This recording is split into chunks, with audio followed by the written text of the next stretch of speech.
Item Number SCP-Y-047 Object Class Keter. Special Containment Procedures. Due to SCP-Y-047's unique perceptual properties, physical containment is currently deemed impossible.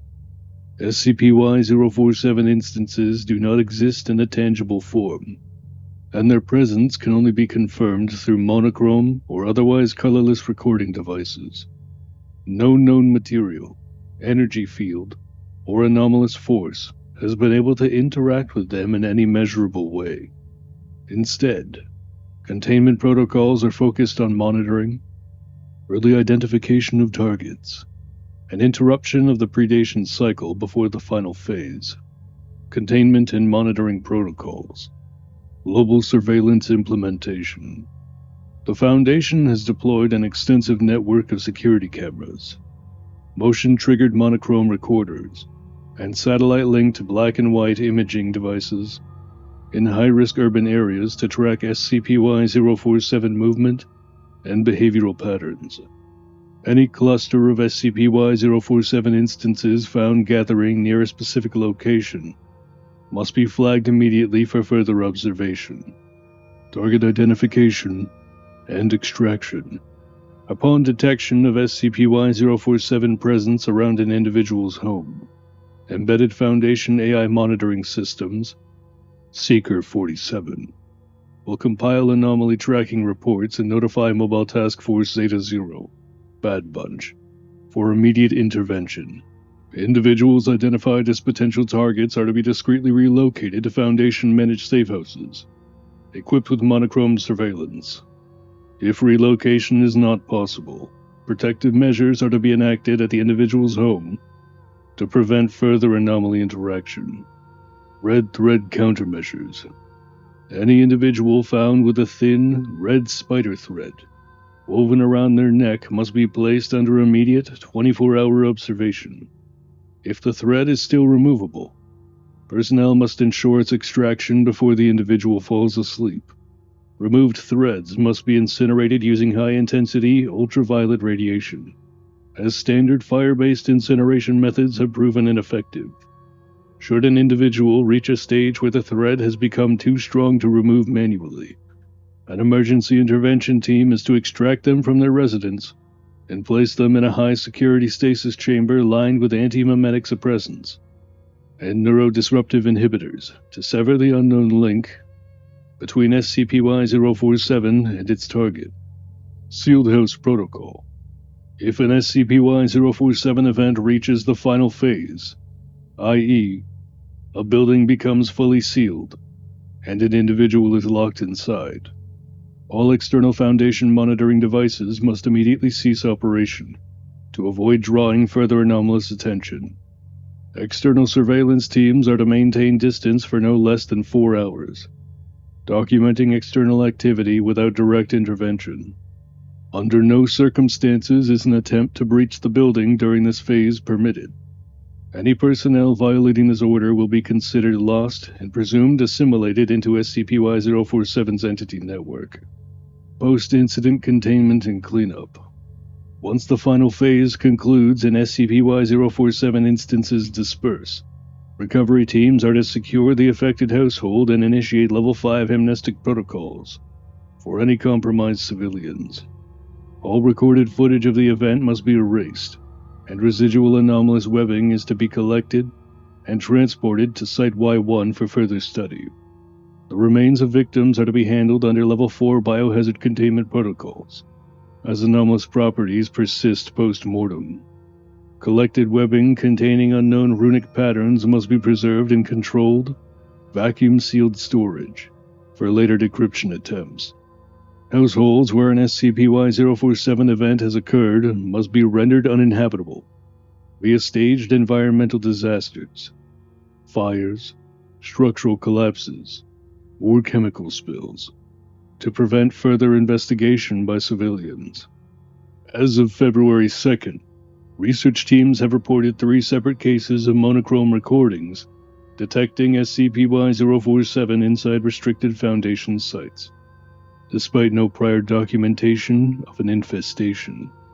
Security protocols are being reviewed to determine if Foundation personnel are being targeted, or if SCP-Y-047 have begun adapting to counter containment efforts. Further investigation is pending approval by the O5 Council. Description: SCP-Y-047, designated Threadheads, is a category of anomalous entities that manifest exclusively within monochrome or otherwise colorless recording devices, such as black and white security footage, infrared surveillance, and monochromatic closed-circuit television, CCTV.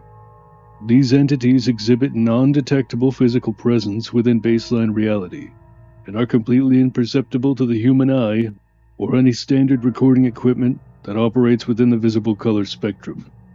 SCP-Y-047 instances resemble grotesque, arachnid-like creatures with disturbing human heads in place of their cephalic regions. These heads retain varied expressions, ranging from neutral to grotesquely stretched grins to contorted grimaces of pain. Some instances lack a full-bodied form, manifesting only as human heads with spider-like legs scuttling across surfaces. Their proportions vary wildly, with most recorded instances ranging from the size of a small dog to that of a large bear, though some colossal variants have been documented, their legs vanishing into the night sky, hinting at an impossible scale. SCP-Y-047 exhibit the following immutable characteristics. Non-corporeal nature. SCP-Y-047 instances are completely intangible and cannot be interacted with physically, even when their location is precisely confirmed through monochrome recordings. Selective visibility. SCP-Y-047 instances vanish the moment a recording device introduces color, or when a black and white recording is altered to include color data. Adaptive observation. SCP-Y-047 exhibits a predatory intelligence, able to recognize and adapt to observation attempts. Some instances have been recorded deliberately avoiding direct capture on camera, hiding behind objects, or shifting positions between surveillance frames. Behavior and hunting pattern. SCP-Y-047 are ambush predators, operating under an elongated hunting cycle that spans from initial selection to eventual conversion of a target into one of its own kind. The entity's behavior can be divided into the following phases. 1. Selection and stalking. Once an SCP-Y-047 instance fixates on a target, it follows them home. This process can last anywhere from several days to multiple months, with the entity progressively increasing its presence and security footage surrounding the individual's home. Early signs of selection include SCP-Y-047 instances appearing outside windows, rooftops, or peering from distant street corners. Subtle movements that suggest the entity is examining its target's face and head structure with disturbing intensity. Nocturnal increases to SCP-Y-047 numbers, clustering gradually over time. 2. Encirclement and Weaving. As SCP-Y-047's numbers grow, the area around the target's home becomes progressively infested with hundreds or even thousands of instances. During this time, patterns emerge. The entities never act during daylight and only appear in monochrome recordings made at night. The entities begin circling the residence, methodically walking its perimeter over and over again, in near-perfect synchronization. Thin, spider-like red threads begin appearing near the home, initially in hard-to-notice places such as door frames, windowsills, and vents. 3. The red threads and the final phase. At an indeterminate point, once SCP-Y-047 has deemed the conditions appropriate, the target will wake up one morning to find a delicate, red thread, perfectly woven around their neck. This thread appears seamless, and grows progressively stronger each night if it is removed. The following patterns have been observed. If the target removes the threat immediately, SCP-Y-047 restarts the weaving process the next time they sleep, crafting a slightly stronger thread each night. If the target ignores or fails to notice the thread before sleeping again, the final phase begins. Once the final phase is initiated, all other individuals within the target's residence experience an induced state of dissociation. Witnesses describe feeling a, quote, mellow detachment as they wander out of the house in a trance-like state, leaving the target completely alone inside. At this point, every exit and entryway seals itself, preventing external intervention. SCP-Y-047 instances outside the home become highly agitated, swarming chaotically around the structure in an erratic frenzy. Any camera recordings inside the home capture SCP-Y-047 entities directly interacting with the recording devices, staring into them before each camera systematically ceases functioning. After 2 to 4 hours, all SCP-Y-047 instances will disperse, and the house unlocks itself. However, inside, the target is always found, suspended in the air, cocooned within thick spiderwebs, their head missing, their neck perfectly sealed as if the removal was surgically precise. The walls, ceiling, and furniture covered in intricate silk weavings, lined with incomprehensible runic patterns that grow more elaborate toward the suspended body. A new SCP-Y-047 instance exits the home and disperses with the rest, seemingly born from the event. Anomalous postmortem findings. Autopsies conducted on the remains of SCP-Y-047 victims reveal several unsettling phenomena. No physical trauma.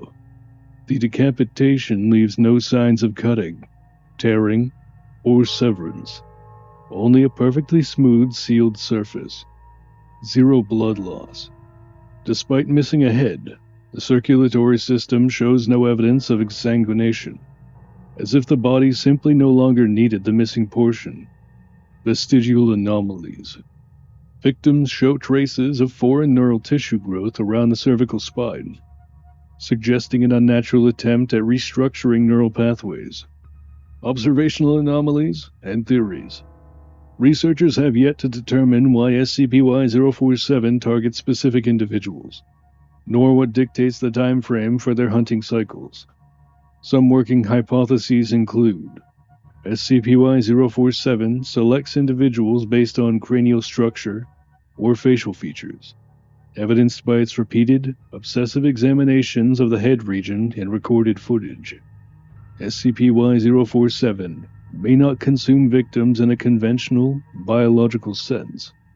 Instead, it appears to transform them into new instances of itself through an unknown anomalous mechanism.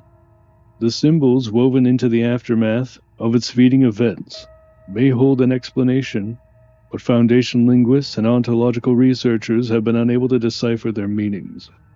Attempts to observe or intercept the massive SCP-Y-047 instances that vanish into the sky have failed spectacularly, as the entities appear to obey a proximity rule preventing distant observation. Even military-grade satellite imaging has been unable to track the full bodies of the largest instances, leading to disturbing speculation that they may not be bound by normal spatial laws. Incident Report Y-47-1. Date: January 13th, 2000. Location: Austin, Texas, USA. Summary: Foundation surveillance detected SCP-Y-047 instances, gathering around the residence of James T. Holloway, a security contractor specializing in surveillance installations. Holloway had recently outfitted his home with monochrome-based security cameras, which unintentionally led to SCP-Y-047's discovery. Over a 6-week period, recordings showed an increasing number of SCP-Y-047 entities surrounding his home at night, observing his movements meticulously. The recordings captured disturbing behaviors, and are as follows. Instances pressing their human-like faces against windows, mandibles clicking and silent communication. SCP-Y-047s repeatedly examining Holloway's sleeping posture. Several instances attempting to peer through door cracks, keyholes, and ventilation grates. After the 42nd day, Holloway awoke to find a thin, red thread woven around his neck. Initially dismissing it as lint, he removed it before going to sleep the next night. However, upon reviewing his security footage, he discovered the recording had cut out at exactly 3:12 a.m., the same time he had fallen asleep. On the 45th day, Holloway failed to notice the red thread around his neck in time. Neighbors reported seeing him through his front window, motionless in his bed, while all doors and windows had mysteriously sealed themselves with an anomalous darkness. For 4 hours, SCP-Y-047 instances encircled the house in an erratic frenzy. No movement was seen from within. At 06:42 hours, all SCP-Y-047 instances dispersed. Holloway was found strung up in his bedroom, head missing, body suspended in an elaborate spider silk. The webbing contained intricate, almost mathematical symbols, spiraling toward his corpse. Despite extensive analysis, the meaning of these symbols remain unknown. Incident Y-47-9. Date: January 17th, 2000. Location: Site Y-1, Secure Testing Bunker. Summary: Following multiple confirmed cases of SCP-Y-047 predation, Foundation researchers attempted an intervention experiment to test possible disruption methods. The selected test subject, D-2245, was placed in a controlled environment within a reinforced chamber, outfitted with 24-hour monochrome surveillance. The objective was to trigger SCP-Y-047's stalking behavior, document its process, and attempt various countermeasures. Phase 1. Stalking Initiation. D-2245 was instructed to live normally in the testing environment. Within 3 weeks, SCP-Y-047 instances began appearing in recorded footage, manifesting just outside the chamber's perimeter. Their behaviors matched previous hunting patterns, watching closely but not interfering, measuring facial features and sleeping habits, slowly increasing in number over time. Phase 2. Intervention Attempts. At the 30-day mark, D-2245 woke with a red thread woven around his neck. Foundation personnel attempted multiple disruption tactics. Infrared light dispersal. Ineffective. SCP-Y-047 continued its behavior unaffected. Electromagnetic field disturbances. Ineffective. No deviation in behavior. Thread incineration. The red thread regenerated the next night, slightly thicker, forcing sleep deprivation. Potentially effective. More testing needed. Resulted in a temporary delay in SCP-Y-047's process, but D-2245 eventually succumbed to exhaustion. Phase 3. The Final Night. On the 57th day, SCP-Y-047 entered its final phase. D-2245's containment doors sealed themselves. Personnel outside the chamber fell into an inexplicable fugue state, wandering aimlessly for several hours. Security footage captured SCP-Y-047 instances approaching the cameras one by one, staring directly into them before the feeds cut out. After 3 hours, the fugue state lifted, and personnel re-entered the chamber. D-2245 was gone. In his place, an entirely new SCP-Y-047 instance emerged from the chamber, scuttling out through an unseen exit. D-2245's body was never recovered, making this the only known case in which SCP-Y-047 took the body as well as the head. Incident Y-47-17. Date: February 22nd, 2000. Location: Portland, Oregon, USA. Summary: One confirmed case exists where an individual successfully evaded SCP-Y-047 long enough for it to abandon pursuit. Michael Callahan, a construction worker, was unknowingly stalked by several SCP-Y-047 instances for months. Unlike most victims, Callahan possessed an unusual habit: frequent relocation. Due to unstable finances, he moved apartments every few weeks, never staying in one place for long. Security footage revealed SCP-Y-047 struggling to re-establish its surveillance patterns each time Callahan moved.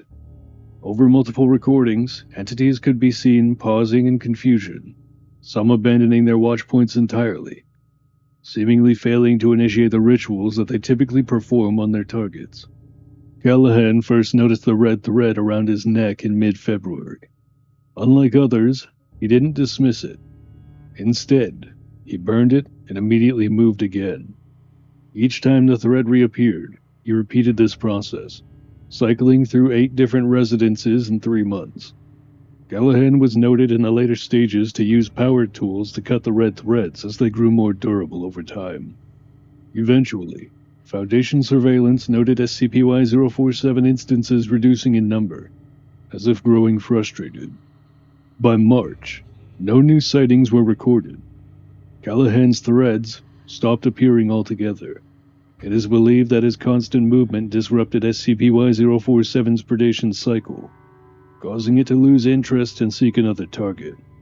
This remains the only recorded case of a person successfully escaping SCP-Y-047's hunting cycle without Foundation intervention.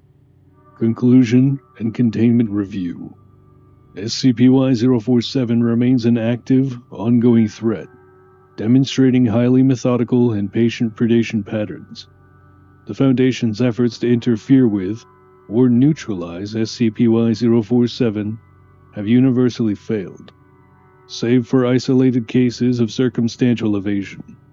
The following conclusions have been drawn. SCP-Y-047 cannot be physically harmed, interacted with, or prevented from targeting individuals. Intervention during the final phase is impossible. Once the red thread has been left untouched overnight, the process is irreversible.